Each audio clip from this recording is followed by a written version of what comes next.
Welcome to a journey through some of the most fascinating paradoxes in philosophy and logic. These are puzzles that sound simple at first, but quickly unravel into deep contradictions. The more you think about them, the stranger they become. The liar paradox. This statement is false. Think about that. If the statement is true, then it must be false, because that's what it says. But if it's false, then the statement is not false, which means it's true. This paradox traps us in a loop. A cycle where truth and falsehood chase each other endlessly. It challenges the very idea of what it means for something to be true or false. The barber paradox. In a small town there is a barber. He shaves everyone in town who does not shave themselves, and only those people. Now comes the question, does the barber shave himself? If he does, then by definition he cannot, because he only shaves those who do not shave themselves. But if he doesn't, then he must, because he shaves all those who do not shave themselves. A contradiction. This paradox was introduced by the philosopher Bertrand Russell, and it reveals the strange traps that arise when rules refer back to themselves. Russell's paradox. Imagine a set. Now imagine the set of all sets that do not contain themselves. The question is, does this set contain itself? If it does, then it shouldn't, because it only includes sets that do not contain themselves. But if it doesn't, then it should, because that's exactly what it's supposed to include. Russell's paradox shook the foundations of mathematics. It forced logicians to rethink how sets and self-reference should work. The Sorites paradox. This is also known as the paradox of the heap. Start with a heap of sand. If you remove just one grain, it's still a heap. Remove another, and another. It still looks like a heap. But eventually, you'll have only a few grains left. Then just one, then none. So the question is, when did it stop being a heap? This paradox exposes how vague concepts can break down under close examination. It asks us to consider whether words like heap or bald can ever be truly precise. The lottery paradox.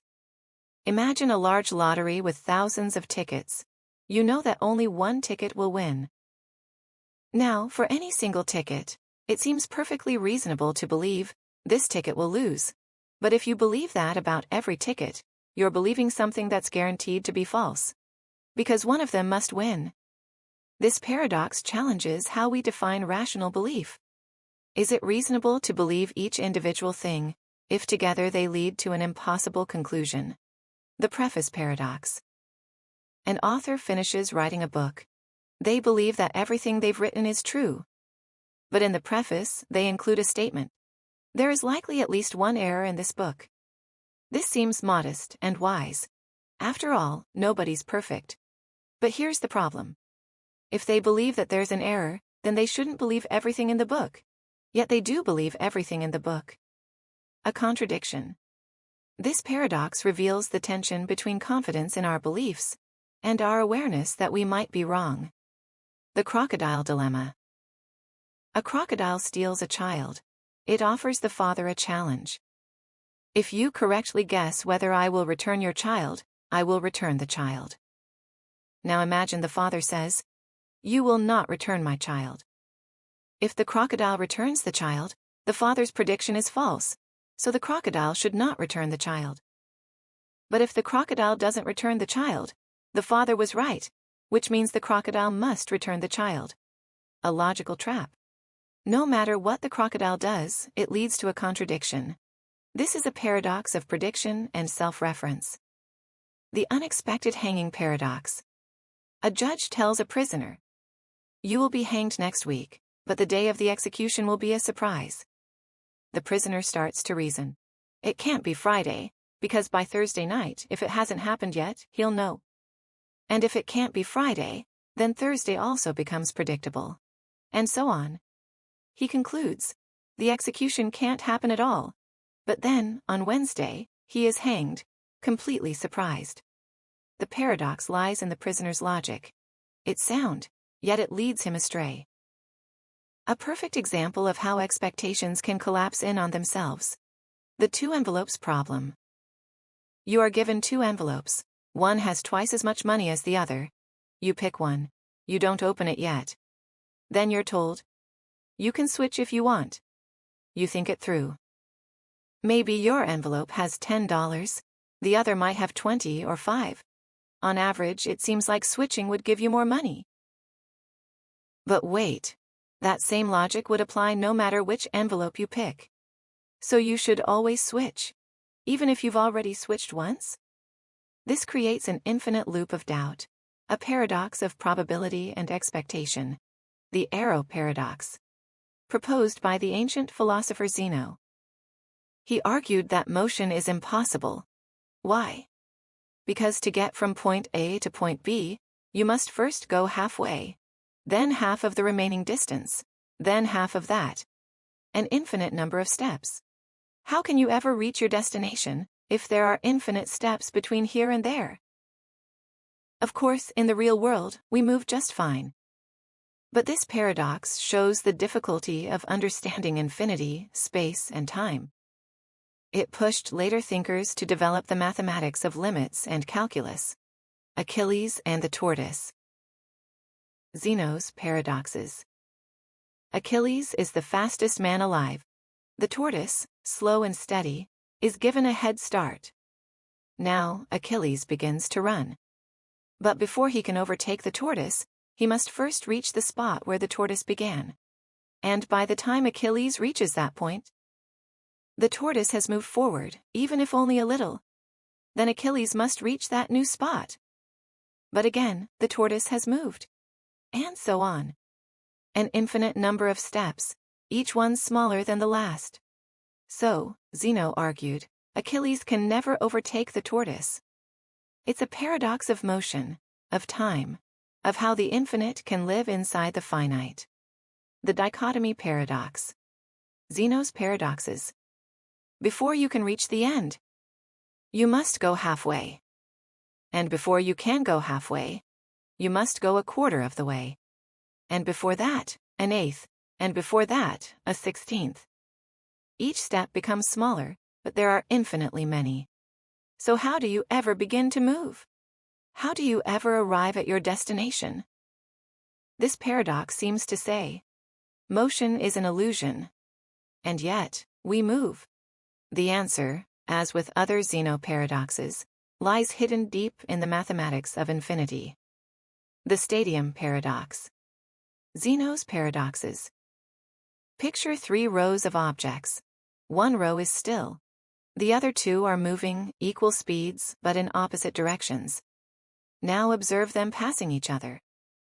Oddly, it seems like a moving object passes twice as many of its opposite as it does of the stationary row, in the same amount of time. So, is the moving object twice as fast? Or the same speed? A contradiction.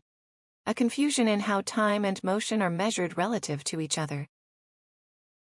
Zeno once again reveals how our senses and logic struggle to grasp the nature of motion. The ship of Theseus. A famous ship, sailed by the hero Theseus, is kept in a harbor as a memorial. Over time, its wooden planks begin to rot. One by one, they are replaced with new ones. Eventually, none of the original material remains. But is it still the same ship? Now imagine.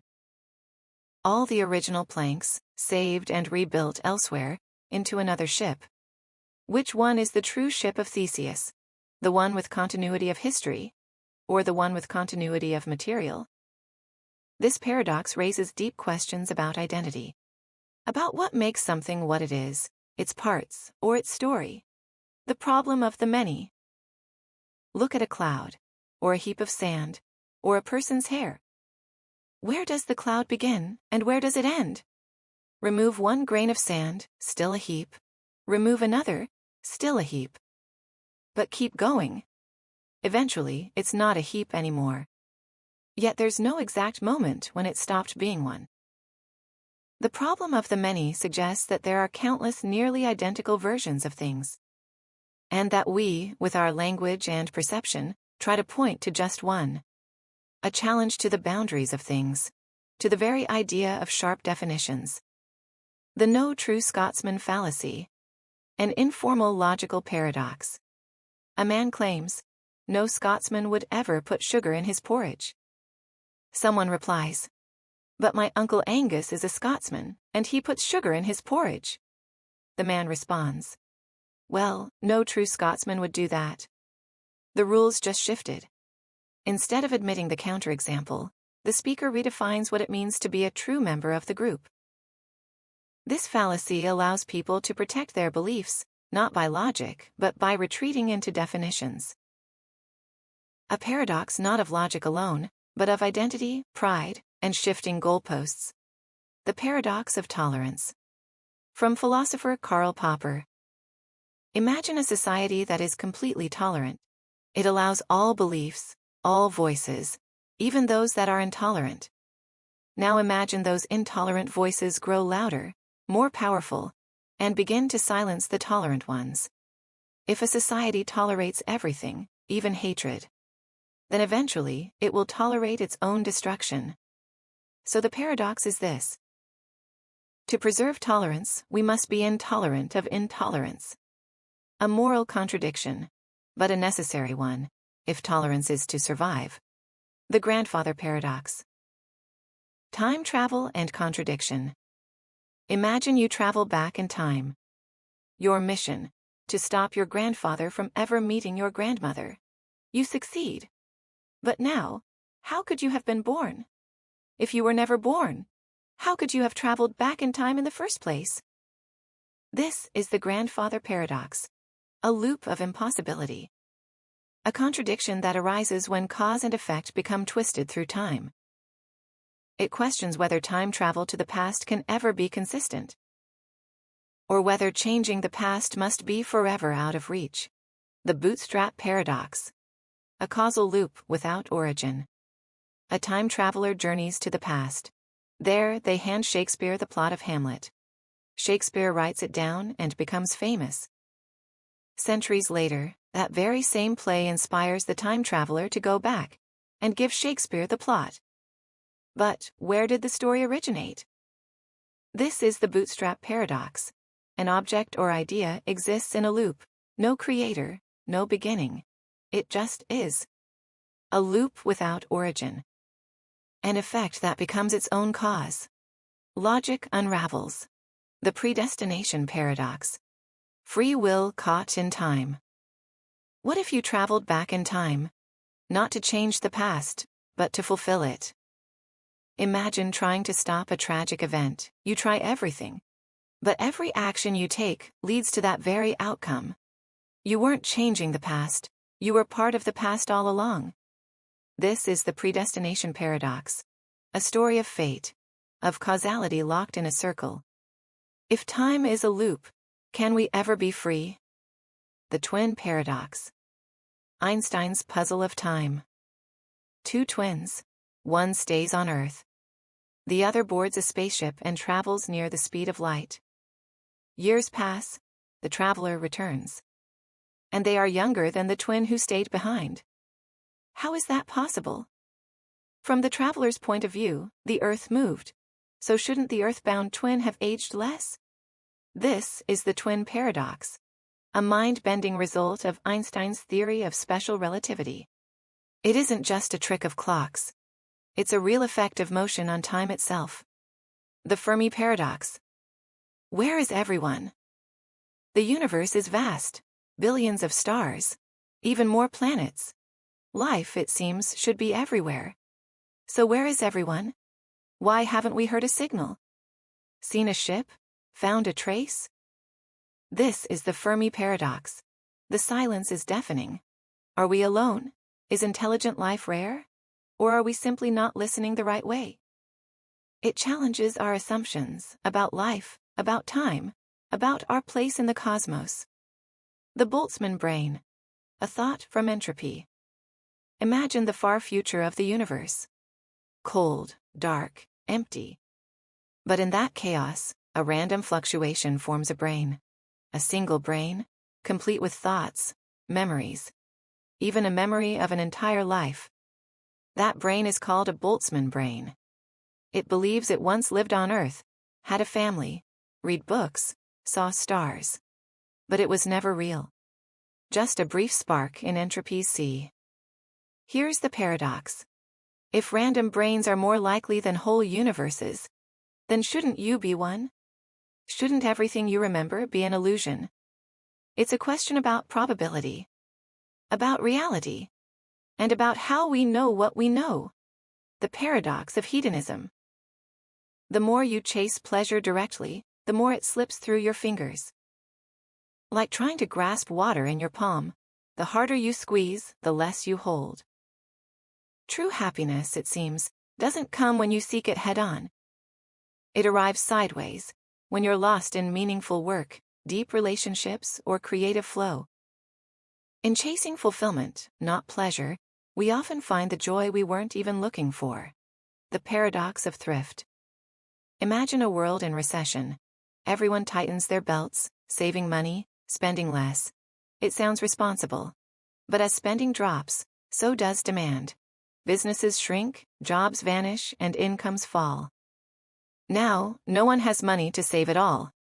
Saving is smart, until everyone does it at once. A personal virtue becomes a collective vice. The paradox of voting.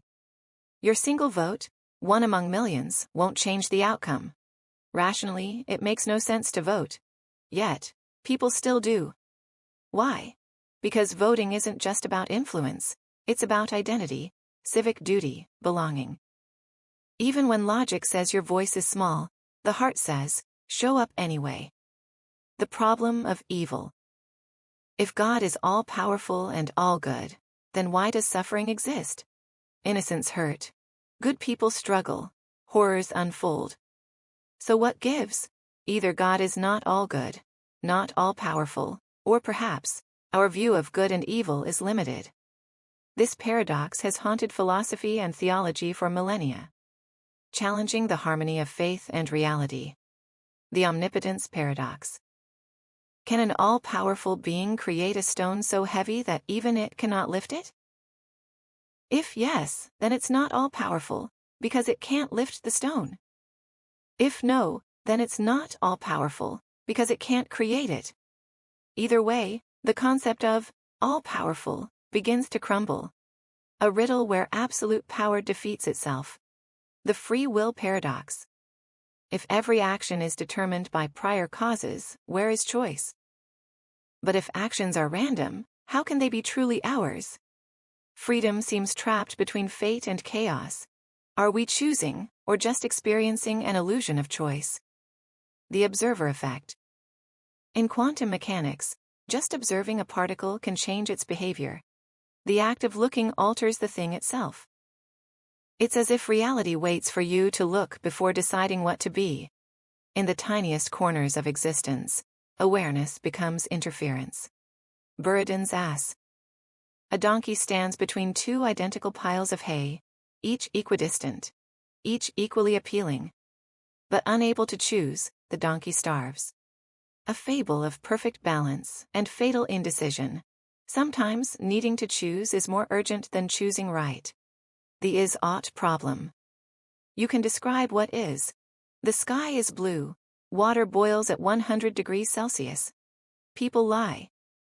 But from that, can you say what ought to be? Just because something happens, does that mean it's good? Facts describe. Morals prescribe. And the bridge between them remains uncertain. The paradox of analysis. If your explanation is accurate, it adds nothing new. It merely restates what we already knew. But if it adds something new, was the original idea really understood? In trying to define concepts, we risk either triviality or error. So can we ever truly explain what something means? The Menno paradox. How can you search for knowledge you don't have? If you know it, you don't need to look. If you don't know it, how will you even recognize it? A puzzle from ancient Greece, questioning the very act of learning. The tragedy of the commons. Everyone draws water from the same well. No one owns it. It's free for all. So each person takes a little more, justifying it as not a big deal. But when everyone does that, the well runs dry. What's rational for one becomes ruin for all. The law of unintended consequences. You fix one problem, only to cause 3 more. You ban a pesticide and crop yields fall. You build highways and traffic gets worse. In complex systems, good intentions don't guarantee good outcomes.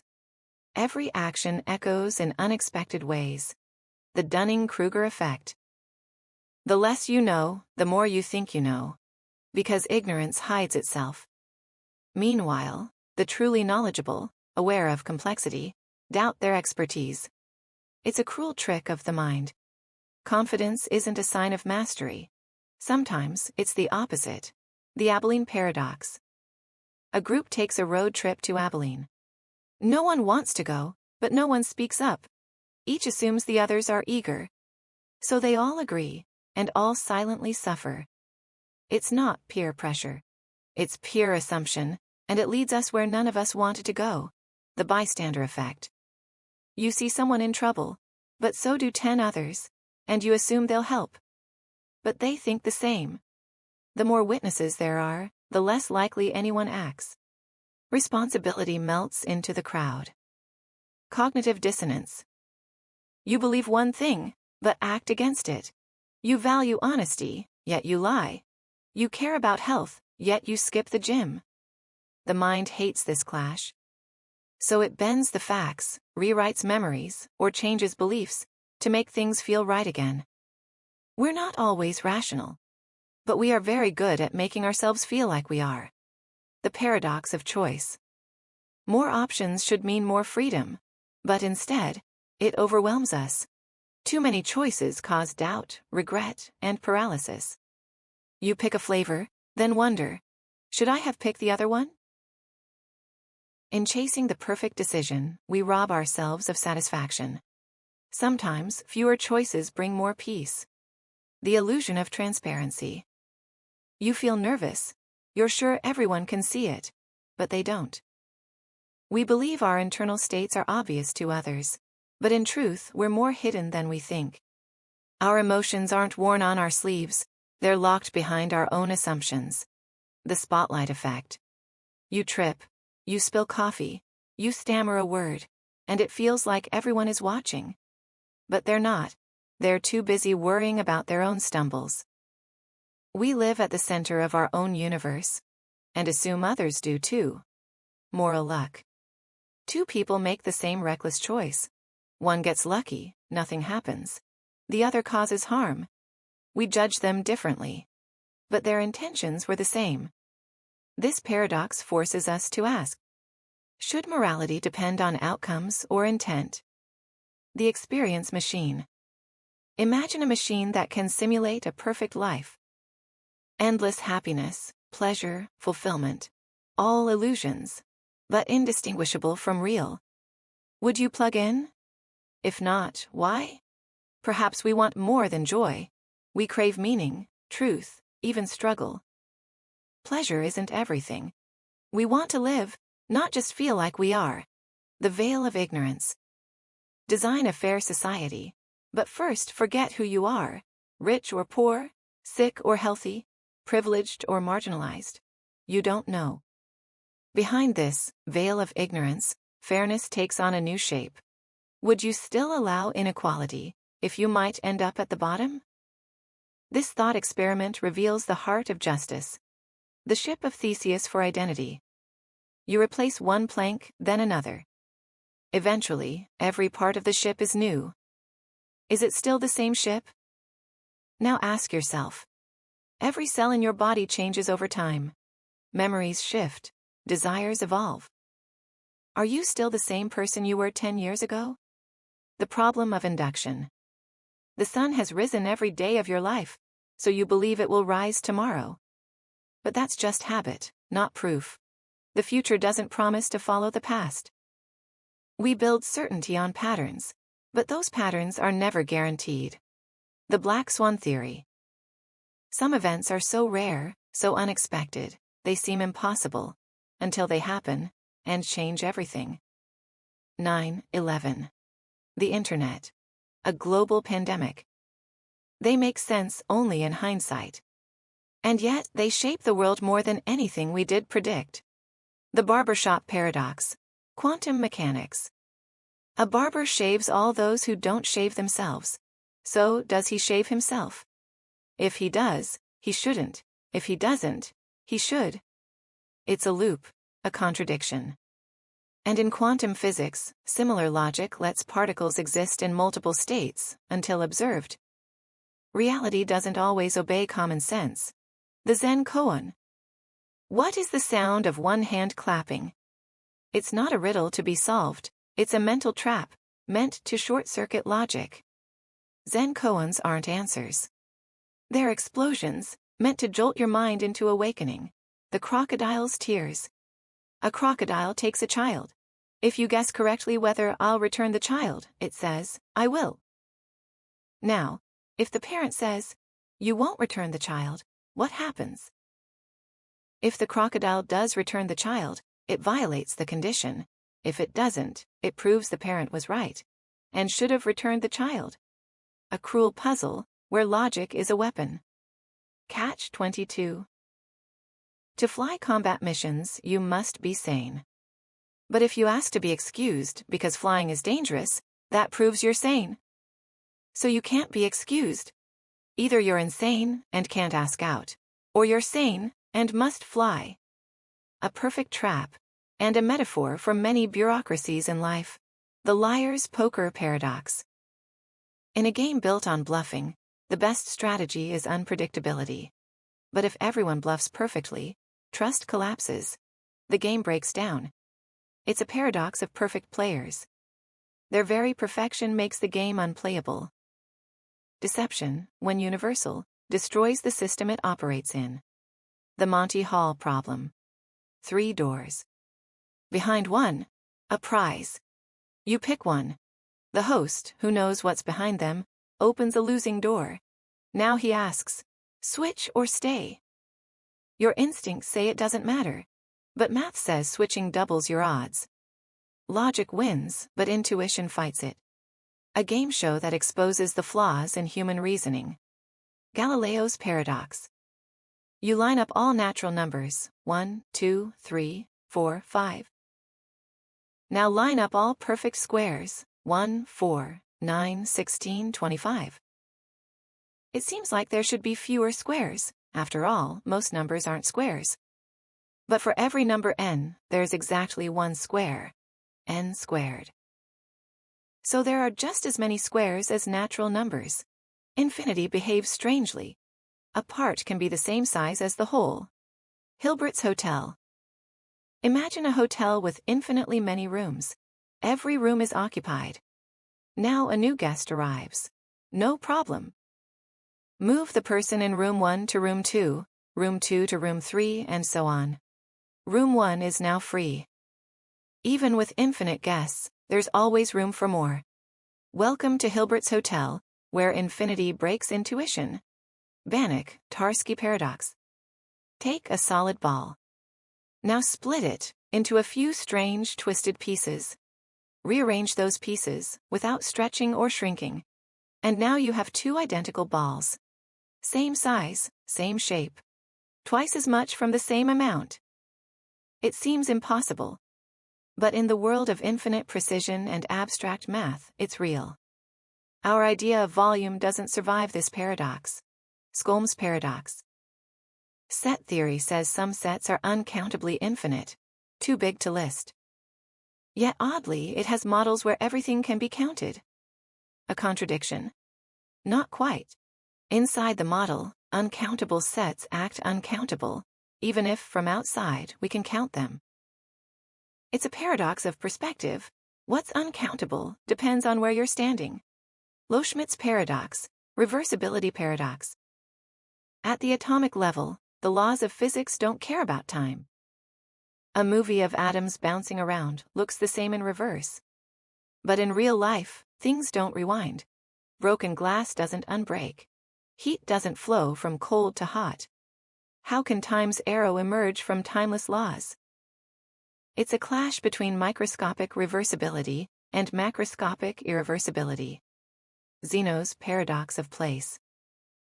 Everything that exists must be somewhere, But then, that somewhere must also be in a place, and that place must have a place, and so on forever. Where does it stop? Does location go on infinitely inside itself? Zeno forces us to question the very idea of place, and whether space ever truly bottoms out. The ultraviolet catastrophe. Classical physics once predicted that a glowing object, a black body, should emit infinite energy at high frequencies. Which would mean, the hotter something gets, the more energy it releases, without limit. But that didn't match reality. Objects don't glow with infinite power. The catastrophe was solved only when quantum theory arrived, rewriting the rules of energy and light. Wave-particle duality. Light travels like a wave, ripples in space. But hit a detector and it behaves like a particle, a little bullet of energy. Electrons do it too. They interfere like waves, and hit like particles. It's not one or the other, it's both. And neither. Quantum objects live in a world where categories blur. Schrödinger's cat. A cat is sealed in a box with a deadly mechanism triggered by a quantum event. If the atom decays, the cat dies. If not, the cat lives. But quantum mechanics says, until observed, the atom is in a superposition.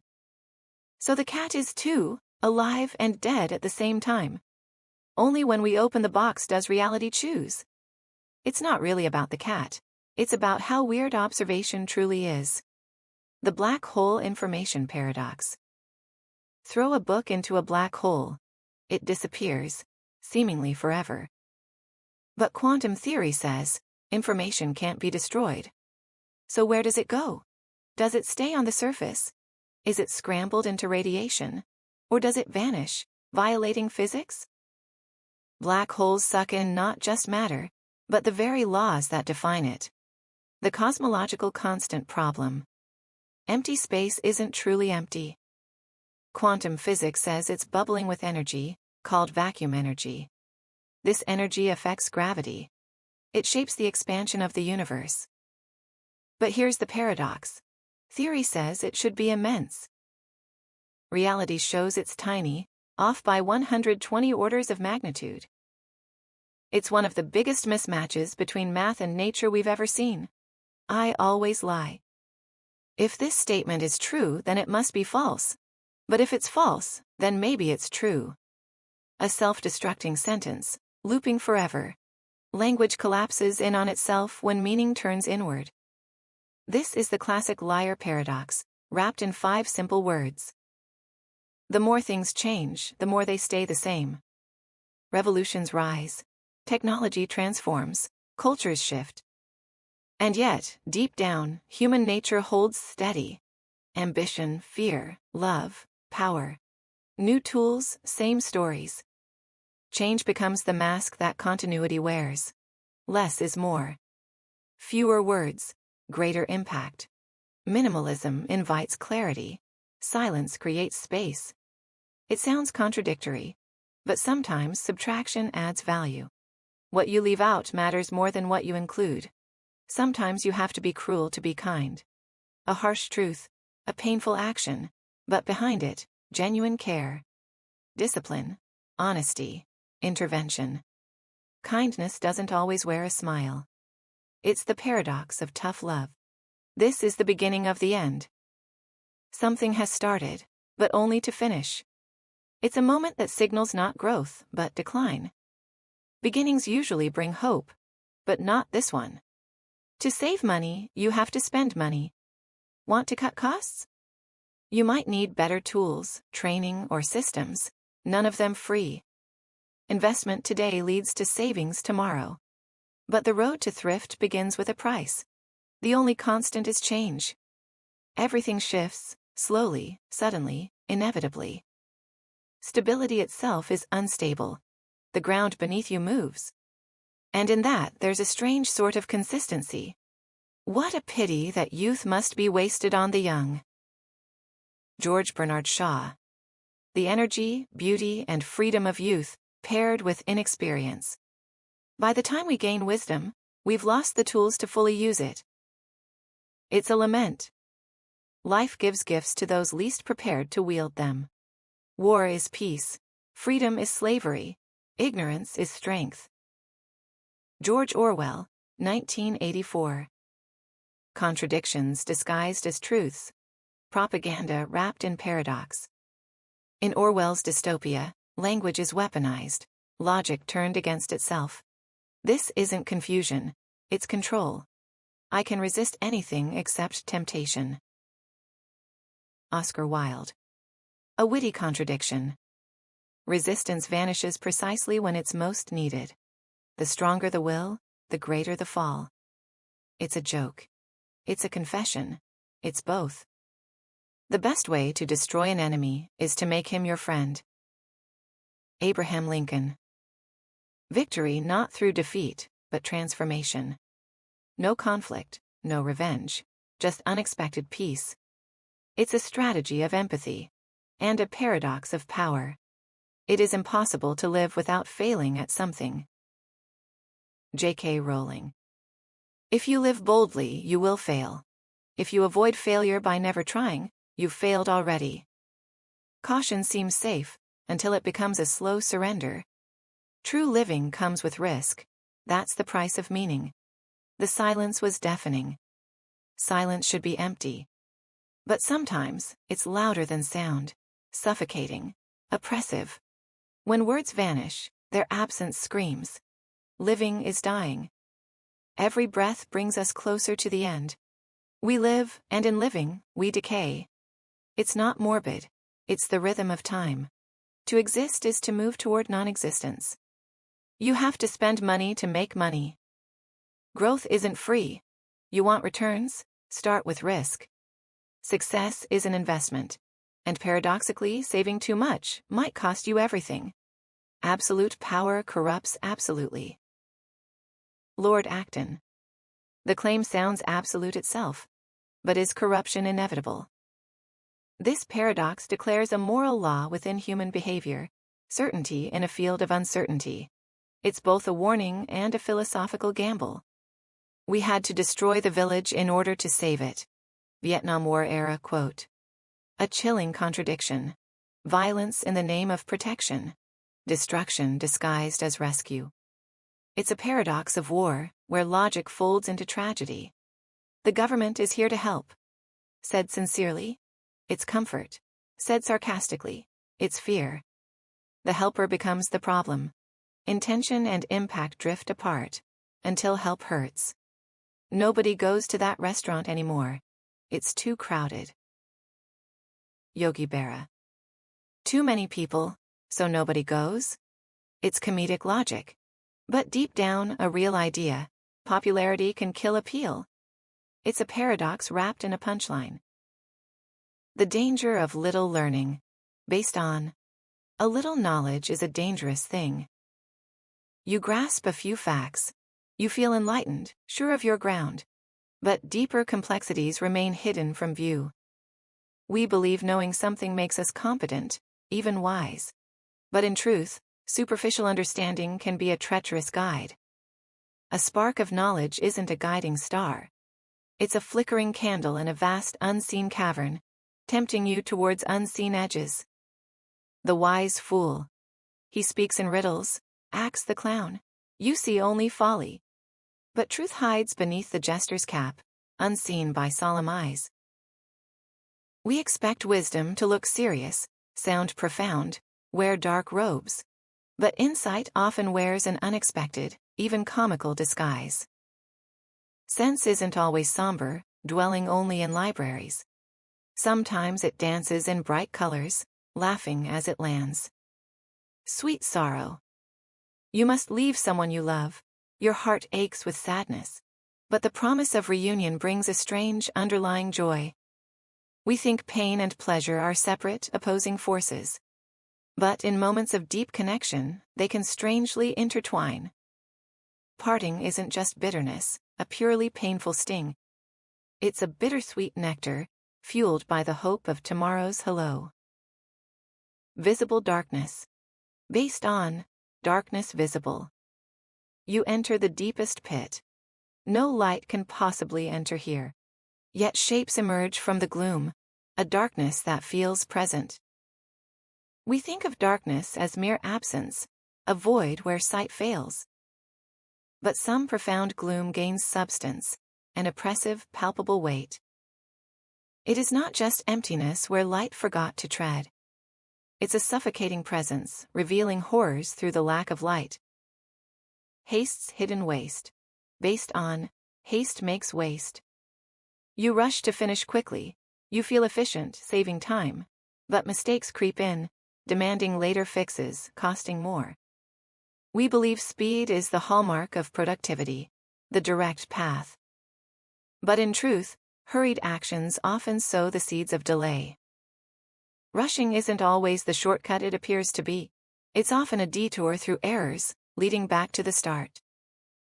The crossroads dilemma. Based on, look before you leap, but he who hesitates is lost.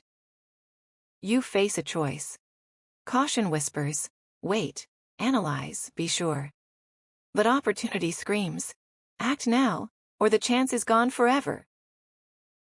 We seek clear rules for action, be bold or be careful. But life presents moments where these counsels directly clash. Decision isn't a single signpost pointing one way. It's standing between two guides, one urging pause, the other speed. The silent forest fall. Based on, if a tree falls in a forest. A giant crashes down, deep in the woods. No ear is near. Did it make a sound, or just vibrations unheard? We assume reality exists simply, objectively, the same for all. But our definitions, our senses, shape what we call real. Sound isn't just the wave traveling through the air. It requires a listener to translate vibration into perceived noise. The speaking blankness. Based on, this page intentionally left blank. You see the words printed clearly. This page is blank. But the ink itself fills the space it describes as empty. We use language to describe the state of the world around us, but sometimes the description itself changes that state. The statement isn't just a label pointing to emptiness, it's a self-defeating prophecy, filling the void it announces. The self-eating rule, based on, all generalizations are false. You declare boldly, with certainty, all broad claims are wrong. But your own claim is broad, encompassing everything, including itself. We seek absolute statements, universal truths to capture reality. But some universals, if true, must logically undermine their own foundation. Such a rule isn't a stable pillar of logic. It's a snake devouring its own tail, its truth becoming its own undoing. The confirming exception, based on, the exception proves the rule. You see the sign, no entry on Sunday, a specific exception. And suddenly, you know entry is permitted on all other days. We think exceptions only weaken or disprove the general rule. But often, defining the exception clearly illuminates the rule's boundaries. An exception isn't always a crack in the law's foundation. It's the fence showing precisely where the common ground ends. The impossible first step. Based on, you shouldn't go in the water until you know how to swim. You want to learn. You're told, master it first, then you may try. But the trying, the immersion itself, is the only path to mastery. We seek safety, requiring skill before facing the challenge. But some essential skills demand we brave the element itself to learn. The key isn't earned safely outside the locked room. It lies within, demanding you step across the threshold first. The expanding horizon of ignorance, based on, the more I learn. You gain new knowledge. You feel your understanding grow, becoming vast. But each new insight reveals wider shores of the unknown. We assume learning fills a void, reducing what we don't know. But in truth, knowledge expands our awareness of ignorance itself. Learning isn't just shrinking the darkness. It's climbing a hill, only to see how much more landscape stretches beyond. The banished nothingness. Based on, what is not cannot be. You try to conceive of pure void, absolute non-existence. But the act of thinking, of naming, requires something to grasp. We speak easily of nothing, of beginnings from void, of ends into naught. But logic rebels. If it truly is not, it cannot exist, even as an idea. Reality isn't a flickering between being and not being. It's an unbroken is, where is not finds no place to stand. The uneven future. Based on, the future is already here. You read of marvels, of tomorrow's world waiting to arrive. But for some, in some places, that future is already their daily life. We imagine the future as a distinct time, arriving uniformly for all, but progress unfolds unevenly, patchily, across the globe. The future isn't a distant, oncoming wave. It's a scattered archipelago, islands of next amidst seas of now. The paradox of conviction. Based on, the best lack all conviction. You see thoughtful people, full of doubt, questioning, hesitant, while the ignorant or malicious act with fierce, unwavering certainty. We expect wisdom and virtue to bring firm resolve, passionate belief, but often, the deepest understanding breeds humility and caution. Conviction isn't always the sign of a righteous or knowing heart. Sometimes the brightest flames burn hottest in the empty hearth.